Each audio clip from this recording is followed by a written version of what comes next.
गूंगा जमाई।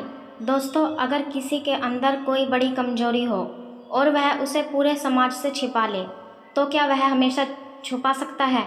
क्या कभी सच्चाई सामने आ ही नहीं जाती? आज हम आपको सुनाने जा रहे हैं एक ऐसी कहानी जिसमें एक माँ अपने बेटे की कमी छुपाती है और फिर शुरू होता है घटनाओं का ऐसा सिलसिला जो आपको हंसाएगा भी और रुलाएगा भी और सोचने पर मजबूर भी करेगा। तो बने रहिए हमारे साथ, क्योंकि आगे की कहानी में हर पल एक नया मोड़ है। बहुत समय पहले की बात है। एक छोटे से गांव में एक बुढ़िया रहती थी। उसका एक ही बेटा था। सुंदर जवान बहन थी, मगर उसमें एक बड़ी कमी थी। वह गूंगा था, यानी बोल नहीं सकता था। बुढ़िया ने यह राज कभी किसी को नहीं बताया। गांव वाले सोचते, क्या सुंदर छोरा है, क्या भाग्यशाली माँ है। लेकिन बुढ़िया के दिल में हमेशा डर छिपा रहता था।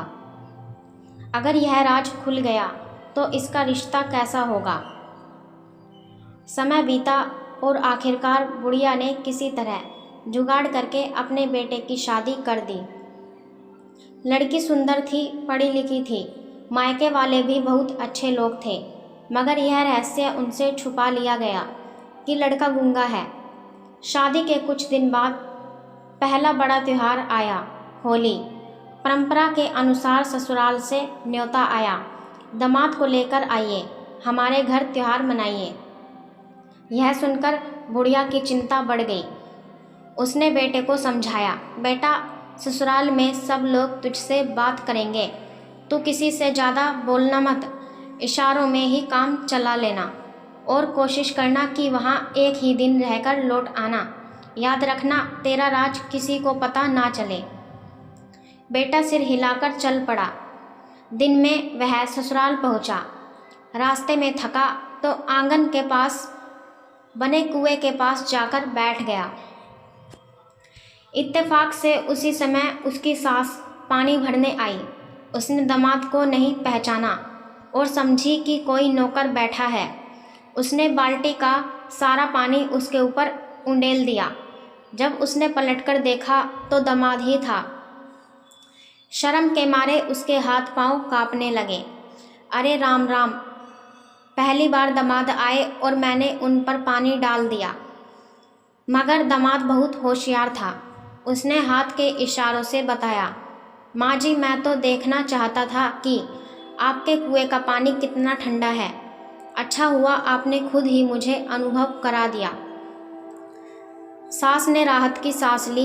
अब ससुराल का छोटा बेटा यानी शालू दामाद को अंदर ले जाने लगा। रास्ते में एक बड़ा सा बैल बंधा था। दामाद ध्यान न दे पाया और सीधे बैल के सींगों से टकरा गया। शालू बोला, जीजा जी, आपने बैल को क्यों नहीं देखा? दामाद ने हाथ से इशारा किया। अरे, मैं तो बैल की ताकत देखना चाहता था, सींग कितने मजबूत हैं, यह जांच रहा था। शालू हंस पड़ा और बोला, वाह जीजा जी, आप तो बड़े नटखट निकले। शाम को सब लोग होली के विशेष भोजन पर बैठे। सास ने खुद अपने हाथों से परोसने का निश्चय किया। उसने रंग बिरंगे कपड़े पहने, हाथों में चूड़ियाँ डाली। जैसे ही वह परोसने आई, उसकी चूड़ियों की खनक सुनाई दी। दामाद ने सोचा कि कोई बर्तन गिर रहा है। वह घबरा गया और अपनी थाली उठाकर सीधे सास के पैरों पर रख दी। सास चौंक गई। उसके मन में आया, कुएं वाली गलती तो हो ही गई थी, अब शायद जमाई नाराज हैं, तभी जानबूझकर यह सब किया है। लेकिन दामाद ने तुरंत इशारे से समझा दिया, माँ जी, मैं तो आपकी चूड़ियों की आवाज़ गिन रहा था, लगा जैसे बर्तन गिर रहा है, घबराइए मत। सास ने फिर राहत की सांस ली। रात को सब लोग सो गए। आधी रात को दामाद को पेशाब जाना पड़ा। अंधेरे में भटकते भटकते वह गलती से अपनी सास के पास पहुंच गया। उसने सोचा कि यह उसकी पत्नी है। उसने जाकर सास के पाँव पकड़ लिए। सास चौंकी, कौन है? दामाद बोल नहीं सकता था। उसने हाथ जोड़कर इशारा किया। सास ने सोचा शायद दामाद दिन में की गई गलती की माफ़ी मांग रहे हैं। उसने कहा, कोई बात नहीं बेटा, जाओ सो जाओ, इतने में पत्नी भी जाग गई। उसने सोचा कि पति को माफ़ी मांगनी है, मगर आधी रात में यह ठीक नहीं, पड़ोसियों को गलतफहमी हो सकती है। उसने तुरंत पति को पकड़कर अंदर ले गई। मामला फिर शांत हो गया।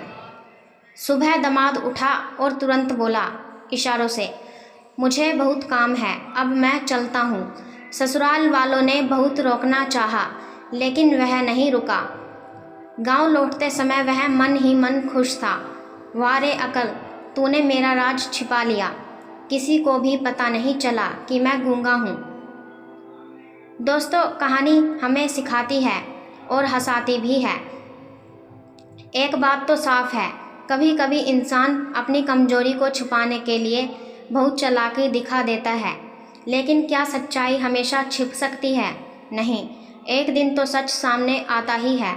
इसीलिए बेहतर यही है कि इंसान जैसा है वैसा ही खुद को स्वीकार करे, क्योंकि झूठ और चालाकी से रिश्ते लंबे समय तक नहीं निभाए जा सकते। सच्चाई छिपाई नहीं जाती, जीती जाती है। धन्यवाद।